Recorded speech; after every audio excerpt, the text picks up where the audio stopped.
देखिए, इन सब चीज़ों के चलते तनाव भरा स्थिति है, सारी चीज़ें हो रही हैं। अब बच्चे परेशान हैं इस चीज़ को लेके कि हम एग्ज़ाम की तैयारी करें कि नहीं करें, सीजीएल की तैयारी करें कि नहीं करें, सर एग्ज़ाम होगा नहीं होगा, होगा भी तो उसमें भी ये सारी प्रॉब्लम्स होगी, तो बच्चों का मनोबल कहीं न कहीं टूटा हुआ है।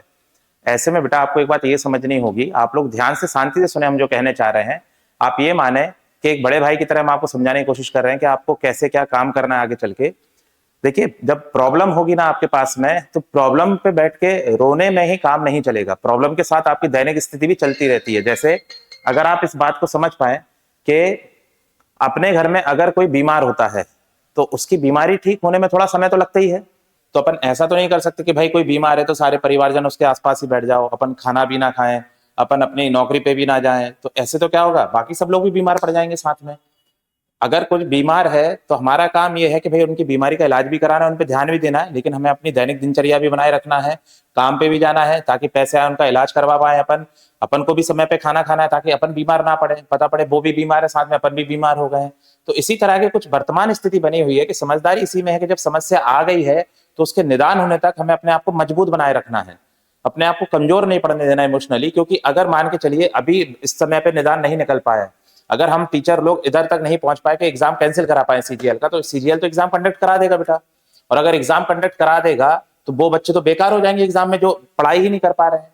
इस रिफॉर्म्स के जो टेंशन उनके दिमाग में चली गई है कि भाई ऐसा हो रहा है ऐसा हो रहा है, अगर आप नहीं पढ़ोगे तो इससे नुकसान बेटा आपको ही होने वाला है। बात समझ रहे हैं? तो आपको ये ध्यान रखना है कि ये सब जो चल रहा है ये सब चलेगा, इसमें समय लगेगा थोड़ा ठीक होने में। जैसे बीमारी को ठीक होने में समय लगता है, और ये तो बहुत बीमारी चली आ रही है तो इसको समय होने में, ठीक होने में समय लगेगा। तो आप बच्चे इतना ध्यान रखें कि आप भले ही फैकल्टीज को पूरा सपोर्ट करिए, जो कि आपका कर्तव्य भी है, ऑनलाइन वीडियो शेयर कीजिए ताकि मैक्सिमम लोगों तक पहुंच पाए, लेकिन साथ ही साथ मन एकदम पक्का करके पढ़ाई करते रहना है। अगर आपने पढ़ाई छोड़ दी ना बेटा, और आपकी अगर तैयारी अच्छी और मान लो इन्होंने एग्जाम कंडक्ट करा दिया और अगर आप एग्जाम में फेल कर गए, तो वो चीज आपके लिए ज्यादा हानिकारक साबित होगी।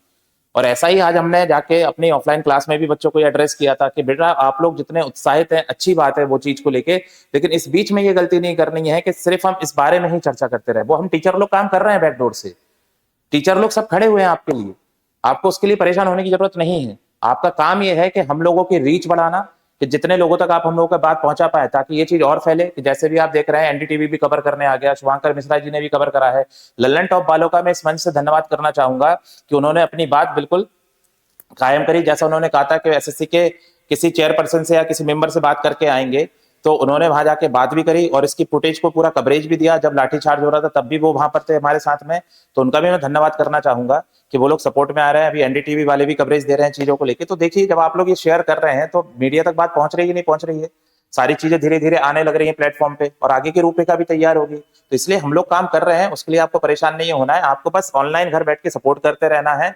साथ ही साथ लेकिन आपको क्या करनी है, अपनी पढ़ाई जारी रखनी है, पढ़ाई बंद नहीं करनी है आपको। ठीक है? तो इस बात का विशेष ध्यान रखेंगे कि आपको पढ़ाई रखनी है जारी, इस बात से आप पीछे नहीं हटेंगे बच्चे। ठीक है? तो उम्मीद करते हैं आप सब लोग पढ़ाई करेंगे और हम सब लोग के साथ जुड़े रहेंगे। इस वीडियो को ज्यादा से ज्यादा तो लोगों तक शेयर करें ताकि बच्चे जिनका मनोबल टूट रहा है वो वापस से अपने आप दिमाग को स्थिर करके पढ़ने के लिए बैठ पाए। आप ये समझ लीजिए, दो स्थितियां पैदा हो गई हैं कि एक तरफ लड़ाई भी चलेगी, एक तरफ आगे भी बढ़ना है। ऐसा नहीं करना है कि लड़ाई लड़ाई के चक्कर में हम आगे बढ़ना भूल जाए। तो दोनों चीजों को साथ लेके चलेंगे आप, उम्मीद है आप पढ़ेंगे और सिलेक्ट होंगे और अपनी मंजिल को पाएंगे भविष्य में। धन्यवाद। जय हिंद बेटा।